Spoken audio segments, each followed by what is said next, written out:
Shalom, selamat pergantian hari. Marilah kita memulai hari yang baru ini dengan merenungkan firman Tuhan. Renungan kita pada petang hari ini saya beri judul, Kita yang Memilih. Di dalam kehidupan kita, tentunya kita dihadapkan dengan banyak pilihan mengenai jalan mana yang harus kita tempuh. Banyak jalan yang kelihatannya enak, menjanjikan, bahkan menarik. Tetapi patut kita ingat bahwa hanya ada satu jalan yang menuju pada keselamatan. Di dalam buku From the Heart halaman 150 paragraf yang kedua dikatakan ada satu jalan yang lebar dan rata, satunya sempit dan kasar, sehingga kelompok yang berjalan pada kedua jalan itu adalah berbeda dalam karakter, kehidupan, pakaian, dan percakapan. Jalan yang lebar dan rata menunjukkan bahwa kita bisa membawa segala sesuatu yang kita senangi, yang kita inginkan tanpa harus mempedulikan apa itu kebenaran. Jalan yang lebar dan rata menggambarkan kehidupan yang tentunya gampang dan enak. Jadi kita boleh melakukan apapun dengan seenaknya. Sedangkan jalan yang sempit dan kasar menunjukkan bahwa ada banyak hal yang harus kita tinggalkan di saat kita memilih jalan itu. Apa yang harus kita tinggalkan? Yaitu segala dosa kita, khususnya dosa-dosa kesayangan yang kita miliki. Jalan yang sempit dan kasar menggambarkan kesukaran dan penuh rintangan dan tantangan. Maka dari itu dikatakan bahwa orang-orang yang berjalan pada kedua jalan itu, jalan yang lebar dan rata, dan jalan yang sempit dan kasar tentunya memiliki karakter yang berbeda, kehidupan yang berbeda, cara berpakaian dan cara berbicara yang berbeda. Karena orang yang berada pada jalan yang sempit dan kasar tentunya adalah orang-orang yang mengandalkan hidupnya sepenuhnya pada Tuhan. Dan di saat kita mengandalkan hidup kita sepenuhnya pada Tuhan, tentunya kita akan menurut pada perintah Tuhan, sehingga karakter kita boleh diubahkan untuk menjadi pribadi yang lebih baik lagi, sehingga itulah yang membedakan kita dengan orang-orang yang masih mau hidup di dalam dosa. Di dalam Matius 7 ayat 13-14 dikatakan, masuklah melalui pintu yang sesak itu, karena sesaklah pintu dan sempitlah jalan yang menuju kepada kehidupan, dan sedikit orang yang mendapatinya. Tentunya di dalam fakta yang kita lihat pada kehidupan kita, lebih banyak orang yang memilih jalan yang lebar dan rata karena mereka merasa enak, tidak ada tantangan.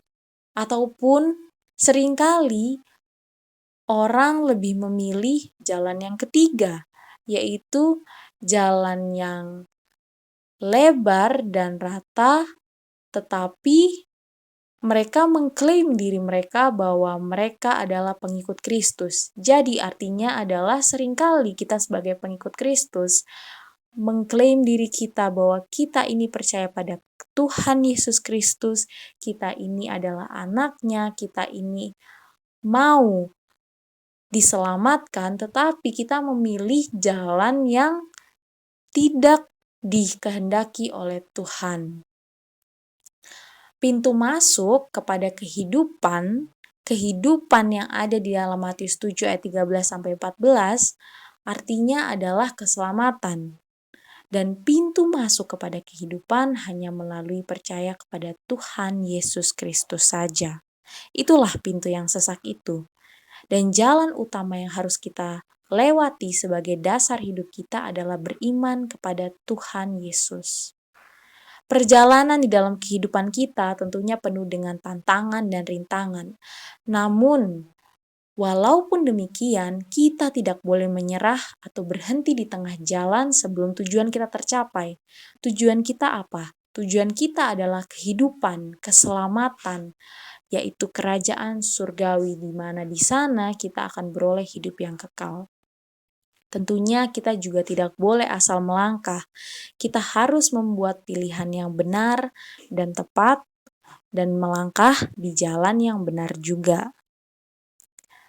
Contohnya, ketika kita mau mendaki ke puncak gunung, tentunya jalan yang harus kita lewati tidak mudah, pasti juga terasa berat dan melelahkan.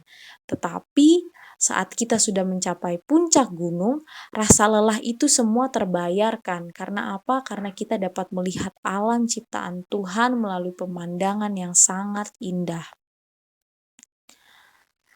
Ketika kita mempertimbangkan jalan yang ada di hadapan kita, supaya kita tidak salah melangkah, hendaknya kita serahkan semua pada Tuhan.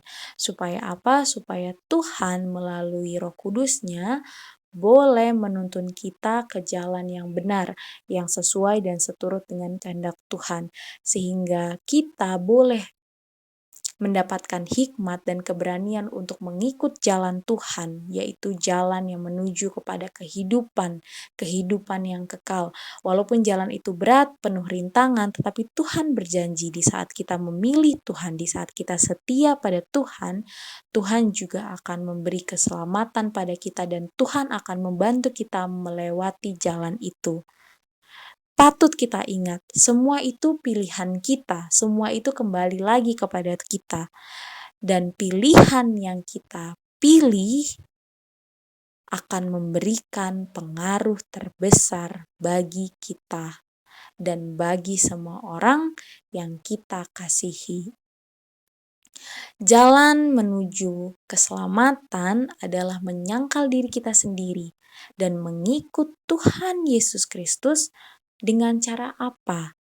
Dengan cara berserah penuh pada Tuhan dan melakukan segala perintah-Nya dengan kuasa dan dengan dipimpin oleh Roh Kudus. Karena tanpa Tuhan, tanpa tuntunan Roh Kudus, kita tidak dapat berbuat apapun. Jadi, pada intinya, mungkin kita seringkali berpikir, aduh, jalan yang sempit dan kasar ini sangat susah untuk dilewati, begitu banyak rintangan. Saya merasa tidak mampu, tapi kita harus percaya bahwa Tuhan yang memampukan kita di saat kita sungguh-sungguh mau mengikut Tuhan. Ingat, kita harus fokus pada tujuan utamanya. Karena tujuan utama kita adalah apa? Kehidupan yang kekal, yaitu kerajaan surgawi. Demikianlah renungan pada petang hari ini. Kiranya renungan pada petang hari ini boleh semakin menguatkan iman kita dan boleh semakin membuat kita percaya bahwa di saat kita mengandalkan Tuhan, di saat kita setia pada Tuhan, walaupun banyak tantangan dan rintangan yang harus kita lewati, Tuhan selalu bersama dengan kita. Selamat pergantian hari dan Tuhan memberkati kita semua. Amin.